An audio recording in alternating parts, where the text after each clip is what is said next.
coronavírus, muitos pacientes que precisavam de procedimentos eletivos, como é o caso de uma cirurgia de catarata ou um procedimento ortopédico, tiveram seus atendimentos cancelados ou adiados. O que é que pode ser feito para diminuir a fila por consultas, exames e cirurgias no SUS? Obrigada, candidata Soraya, pela pergunta. Afinal, essa é uma das questões mais importantes hoje do Brasil. Saúde pública. Nós acabamos de sair de uma pandemia, se é que saímos dela, uma pandemia que podia ter sido muito melhor gerida se nós tivéssemos um presidente da República sensível à dor alheia. Lamentavelmente, no momento que o Brasil mais precisou do presidente da República, ele virou as costas para a dor das famílias enlutadas brasileiras e negou vacina no braço do povo brasileiro. Eu sei porque eu estava lá na CPI. Eu estudei os documentos. Atraso de 45 dias na compra de vacina. Quantas famílias perderam prematuramente seus filhos? Quantas mães perderam filhos? Quantos filhos perderam pais? E eu não vi o presidente da República pegar a moto dele e entrar num hospital para dar um abraço a uma mãe que perdeu um filho. Eu vi mais do que isso. Eu vi um escândalo de corrupção na compra de vacinas, como se a vida pudesse custar $1. Nesse aspecto, Soraya, a pandemia se arrastou porque não teve coordenação do governo federal. Não é porque ficamos em casa. É porque se tivesse tido coordenação do governo federal, nós teríamos uma pandemia melhor resolvida. Já estaríamos todos trabalhando. E com isso, a sua pergunta é extremamente importante. Nós ficamos com atraso na realização de exames, cirurgias e consultas. Só tem um jeito. Que decretou-se calamidade pública para tudo. Para gastar, para fazer orçamento secreto, para colocar dinheiro público no bolso da classe política, colocando dinheiro onde nós nem sabemos se chegou. Então, a sequela da pandemia é o atraso desses exames. O que nós vamos fazer, Soraya? Nós vamos decretar a calamidade pública, estado de emergência apenas para isso, para que possamos criar um crédito extraordinário. E com isso, colocarmos dinheiro fundo a fundo para os municípios e para os estados. Cada exame, cada consulta, cada cirurgia atrasada que eles executarem vai ser imediatamente pago, para que a população brasileira não possa morrer prematuramente das doenças da sequela da pandemia da Covid-19. Candidata, realmente o SUS sempre foi um orgulho para todos nós brasileiros. No caso da vacinação, confesso que no atendimento ele é muito mais bonito no papel do que na realidade. E quem conta isso é o usuário do SUS. Quem tem que nos dizer se o SUS é bom ou não somos nós que não utilizamos esse serviço. Quem tem que dizer é quem está lá na fila. Nós temos um projeto liberal de verdade para a economia, para executar, não é no gogó. Não é no gogó. E é por isso que, para diminuir todas as filas, para exames, para cirurgias, para consultas, nós iremos usar toda a capacidade da iniciativa privada para complementar o SUS e, com isso, agilizar o atendimento das pessoas. E, realmente, é uma catástrofe o que o Brasil vive. Eu, Soraya, ando nas ruas e o que eu vejo nas ruas é desalento. O meu telefone não para de tocar, pedindo senadora... Nós concordamos, candidato Soraya, e eu gostaria até de dar um depoimento e fazer um pedido para os nossos candidatos a presidente da República. Eu peguei um carro daqui de São Paulo e fui a Barretos para poder assinar um documento no Hospital do Amor, do Câncer de Barretos, que é um dos hospitais mais importantes na cura contra o câncer no Brasil. O que eu vi lá é de dar inveja ao mundo, mas eles fizeram uma súplica. Eu fui a primeira a assinar um documento que, se eleita presidente da República, vou atualizar a tabela SUS, 25% por ano até 100% nos 4 anos. Sabe por quê? Porque hoje as santas casas e as filantrópicas atendem 60% das cirurgias e das médias e altas complexidades, ou seja, dos casos mais complicados de saúde da população pobre. Sabe o que eu ouvi de lá? Dos médicos especialistas? Senadora Simone, as pessoas morrem prematuramente. Pobre morre, até 25% dos pobres morrem no Brasil porque não tem acesso à porta do SUS para tratamento preventivo do câncer, porque nós não conseguimos atender porque a tabela SUS está defasada. Eu fui a primeira, eu conclamo os demais candidatos a presidente da República que assinam esse compromisso pela vida. 25%, vamos tirar do orçamento secreto, vamos tirar dos desperdícios, vamos reduzir a máquina, mas vamos dar a dignidade da saúde para quem mais precisa, porque este Brasil é de todos. Ele não pode ser mais do rico do que do pobre. O rico não pode ter um atendimento de saúde pública, saúde privada de excelência, enquanto o pobre morre nas filas dos hospitais. Obrigada, candidata. O próximo a perguntar agora é o candidato Lula, que deve dirigir a pergunta para o candidato Felipe Dávila ou para a Soraya Tronic. Para quem o senhor vai dirigir a pergunta? Eu vou dirigir ao Felipe Dávila. Por favor. Candidato, o mundo hoje vive discutindo a questão climática. Ou os governantes tomam noção de que é da responsabilidade de cada governante cuidar do seu país, para que todos, cuidando do seu país, a gente cuide do planeta, ou a gente vai destruir o planeta que é a nossa Terra. Eu queria que o senhor me desse a sua opinião sobre o que está acontecendo no Brasil. Ou seja, o Brasil rompeu o acordo que tinha com a Alemanha e com a Noruega. O Brasil faz discurso todo santo dia de que é preciso, desmatar, que é preciso queimar, que é preciso plantar, ou seja, e não há nenhum cuidado com a questão ambiental. Ou seja, qual é a sua proposta para resolver a questão ambiental? Bom, candidato Lula, a retomada do crescimento econômico do Brasil depende de uma política ambiental que faça o Brasil ser a primeira nação carbono zero entre as grandes potências econômicas. Isso está no nosso plano de governo. Esta é a maior oportunidade que o Brasil tem para sequestrar carbono. O Brasil tem potencial para sequestrar 50% do carbono do mundo plantando árvore em terra degradada. Nós temos 50 milhões de hectares de terra degradadas, dá para plantar árvore em 3 milhões de hectares, isso vai gerar renda para as pessoas mais pobres, isso vai gerar progresso em outras regiões do Brasil. Vai ajudar também a impulsionar a energia renovável no Brasil. O Brasil já tem a matriz mais limpa de energia e precisa continuar expandindo. E nós vamos criar um emprego verde, porque este emprego de serviços ambientais, da bioeconomia, é a maior fonte para atrair investimento externo para o Brasil, investimento fundamental para a retomada do crescimento econômico, da geração de emprego e renda. Portanto, o meio ambiente precisa ser tratado com a seriedade, como a maior oportunidade que o Brasil tem para recuperar o seu crescimento econômico, atrair investimento. E mais, ajuda o agro brasileiro, porque o agro brasileiro é o que mais sofre quando se desmata no Brasil, porque vem retaliação lá de fora, dizendo que não vai comprar soja do Brasil ou carne do Brasil porque vem de área desmatada, o que é mentira. O agronegócio brasileiro é o mais sustentável do mundo. Nenhum outro país do mundo planta soja no cerrado e mantém 35% de reserva legal. Nenhum outro país do mundo colhe 1 tonelada de cacau no norte e mantém 80% de reserva legal. Portanto, nós não podemos desperdiçar esta enorme oportunidade que o Brasil tem para atrair investimento, renda e emprego e se transformar no primeiro país carbono zero do mundo. Olha, nenhum empresário sério que conhece a questão da relação comercial no mundo vai fazer queimada ou vai destruir os biomas brasileiros, seja o Pantanal, seja a Amazônia, seja a Caatinga, não vai. Entretanto, nós temos gente do governo que até incentiva. Nós tivemos ministro que dizia, deixa a boiada passar.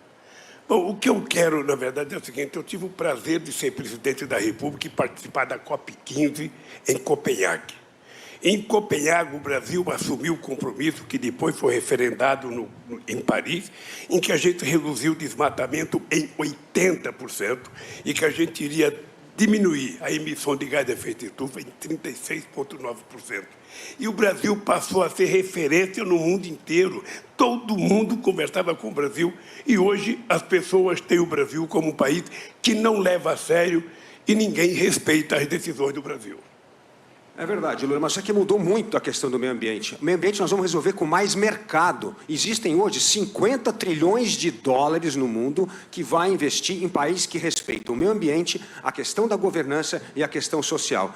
E o PT me dá sempre a impressão de que não gosta do mercado, empresário latifundiário. Não é isso. Nós temos que olhar o mercado com juízo. O mercado vai ajudar o Brasil a resolver a questão do meio ambiente, vai trazer investimento privado. Nós temos de acabar com essa dicotomia que preservar o Brasil é manter o atraso. Não, preservar significa exatamente o oposto, atrair investimento, renda e emprego com dinheiro privado. Não tem mais essa dicotomia que, para preservar o meio ambiente, nós temos que simplesmente não fazer nada nas terras. Não, nós temos que saber usar isto a nosso favor. Eu tenho certeza absoluta que o Brasil vai ser um exemplo em ser este país que vai capturar 50% do carbono do mundo, dar uma lição para o mundo. E isso vai ser fundamental para recuperar a credibilidade internacional do Brasil. O Brasil jamais vai voltar a ser um país confiável nas relações internacionais se continuar tratando o meio ambiente com o descaso que vem acontecendo nos últimos anos. É uma pena, porque nós temos essa potência do desenvolvimento regional. Veja só como é importante o desenvolvimento sustentável para gerar receita no Nordeste, com as energias renováveis, com eólica, solar, biomassa, a fronteira agrícola crescendo de forma sustentável. Esse é o Brasil que dá certo, é o Brasil do agronegócio, é o único setor da economia capaz de competir no comércio internacional. Nós temos que usar o exemplo do agro para poder crescer, expandir o nosso mercado. O agro é o único setor da economia brasileira que não tem medo da concorrência internacional. A última pergunta nessa rodada, a candidata Simone Tebet, a pergunta a ser feita à senadora Soraya Tronic. Candidata Soraya, eu não tenho como professora não fazer perguntas sobre educação. Eu gostaria de perguntar à senhora, a senhora sabe o quanto esta questão é cara para mim. Dei aula 12 anos de direito administrativo, de como é que se administra um Estado e um país, e tive o privilégio de tê-la como uma excelente aluna. Mas, infelizmente, educação nunca foi prioridade no país. Educação nunca foi colocado como um projeto nacional de Estado e não de governo. É por isso que os indicadores da educação estão nesse patamar há mais de 30 anos. Mas nunca a educação esteve tão estampada nas páginas policiais. Não é só descaso, é corrupção, é superfaturamento de ônibus escolares, é fotografia na Bíblia de um ministro com dinheiro público para participar de eleição. Então a pergunta é, diante de tudo isso, como fazer para resolver o problema da educação e garantir dignidade para as nossas crianças e para os nossos jovens? Obrigada, candidata, pela pergunta. É um assunto que também me é caro. Poucas pessoas sabem, mas eu fui professora de inglês por muito tempo, então eu sei o que é uma sala de aula também. E, como a senhora bem disse, a senhora foi minha professora, nós sabemos a importância da educação. E, por isso, a nossa primeira proposta e revolucionária é isentar, escutem bem, isentar de imposto de renda todos os professores. Todos os professores, tanto do ensino público quanto privado. Isso não é conto de fadas, isso é verdade, isso já foi estudado. O impacto é apenas de 10 bi por ano. Eu sei disso, e isso é possível fazer principalmente por conta do financiamento que o Imposto Único Federal vai proporcionar. Mas além dessa valorização, que é a primeira coisa, a valorização de você, professor, que está ali na ponta e que é tão desvalorizado, começa por aí. E aí nós temos inúmeras propostas em relação ao analfabetismo funcional, a criação de metodologias autodidáticas. Isso é muito importante para que as pessoas consigam, complementariamente ao professor, aprender sozinhas. Mas uma coisa que eu quero deixar aqui muito claro e que muito me preocupa. Durante a pandemia, nós tivemos nossas crianças fora da escola e o governo não conseguiu fazer um programa que resolvesse isso. Simples seria se ele utilizasse o mesmo método que utilizou o presidente de Portugal, Marcelo Rebelo. Marcelo Rebelo é professor também, e ele foi para a TV estatal. Ele foi para a TV estatal dar aulas e contratou os melhores professores do país para dar aula na TV aberta para os alunos. E aí nós temos a nossa EBC, que passou todo esse tempo fazendo campanha para o atual presidente da República. Isso é grave, isso é sério, num governo que prometeu privatizar. Portanto, dentre tantas e tantas e tantas propostas nossas, que é inclusive incluir a iniciativa privada dentro do nosso sistema para conseguir resolver o problema, o que falta na educação pública, nós incluiremos também a capacidade da iniciativa privada para nos ajudar. Porque no Brasil, contrariamente ao que disse o ex-presidente Lula, atual candidato, nós gastamos muito, gastamos como primeiro mundo na educação e entregamos uma educação de 5ª categoria. Isso tem que acabar. Sem dúvida, candidata Soraya, valorização do professor é fundamental, cuidar de quem cuida, mas é mais do que isso. Ensinar o professor não apenas o que educar e ensinar, mas como educar e ensinar. Nós vamos atacar o problema desde a primeira infância. Vamos acabar com as mais de 2.000 creches que estão paralisadas há muitos anos. E dinheiro tem do Fundeb que nós dobramos e está fora do teto. Vamos colocar todas as crianças de 4 a 5 dentro do ensino infantil. Mas vamos atacar o maior problema, que é o ensino médio. O ensino médio técnico profissionalizante sai do papel para que os nossos jovens possam entrar no mercado de trabalho imediatamente. E para isso, para que eles não virem nem estudam, nem trabalham, nós vamos colocar um poupança jovem. O nosso jovem vai ganhar um dinheiro todo ano e no final do 3º ano do ensino médio vai ganhar R$5.000 para fazer o que ele quiser, dar uma entrada numa moto ou num celular, mas para que ele não saia, porque a educação vai ser prioridade pela primeira vez na história do Brasil. Eu sei porque sou professora. Eu sei que só a educação salva. Tempo. Sem falar, brasileiros, do valor da merenda que não foi atualizado. As nossas crianças, muitas delas, têm somente a merenda escolar para comer. É triste demais. Nossas crianças sequer, muitas delas, não têm banheiro nas escolas. Então, assim, é sério. Estamos vivendo um maior caos já visto na história desse país. Isso tem que mudar. E eu estou aqui para contar a verdade para vocês, porque eu estou aqui dentro, estou nos bastidores e agora eu posso falar.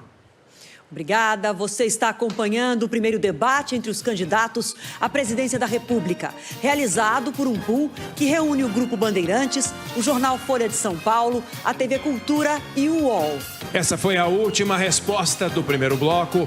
Logo depois do intervalo, é a vez de jornalistas das empresas que integram o pool perguntarem aos candidatos. Olho no voto, eleições 2022.